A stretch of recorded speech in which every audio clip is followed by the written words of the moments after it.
యుద్ధాలలో ఆయుధాలు అనేది ఒక మార్కెటింగ్. ఇదిగో మా ఆయుధాలు తీసుకున్న ఉక్రెయిన్ గెలిచింది చూసారా, ఇదిగో రష్యా వాడిది పేల్చేసింది చూసారా అని చెప్దామని అమెరికన్ డ్రోన్స్ అనేకం ఉక్రెయిన్కి ఇచ్చారు.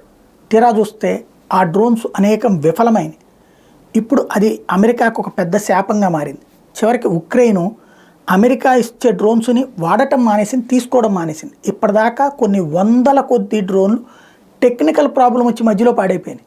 అంటే అవతల శత్రువుని పేల్చబోయి ఇవి పేలిపోయినాయి, లేదంటే దారిలో పడిపోయినాయి.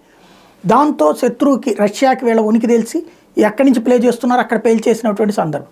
అసలు పాయింట్ అనేది ఉక్రెయిన్ కనిపెట్టింది. అమెరికా వాడేటువంటి ప్రతి ఆయుధానికి మధ్యలో చెక్ పెట్టేటటువంటి ఆయుధాలని రష్యా కనిపెట్టేసింది. అంటే ఎలక్ట్రానిక్ వార్ఫేరే కదా, దీంట్లో వీళ్ళ ఎలక్ట్రానిక్ ఎక్విప్మెంట్ని వాళ్ళు ఆపేసేటటువంటి సిస్టమ్స్ కనుక్కున్నారు. అందువల్ల కాస్ట్లీ అయినటువంటి అమెరికన్ డ్రోన్స్ కూడా ఫెయిల్ అయినాయి. అందుకని ఇప్పుడు చీప్ అండ్ బెస్ట్గా దొరికే చైనా వాళ్ళకి సంబంధించిన డ్రోన్స్ కొంటోంది ఉక్రెయిన్.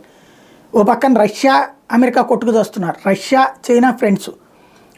చైనా వాస్తవంగా ఉక్రెయిన్ని యుద్ధం వద్దని చెప్తున్నటువంటిది, రష్యాకి ఫేవర్గా ఉంటున్నటువంటి దేశం. అయినా సరే చైనా దగ్గర కొన్న డ్రోన్స్ చీప్ అండ్ బెస్ట్గా వస్తున్నాయి కాబట్టి అవి కొని వాడుతున్నటువంటి పరిస్థితి ఉంది.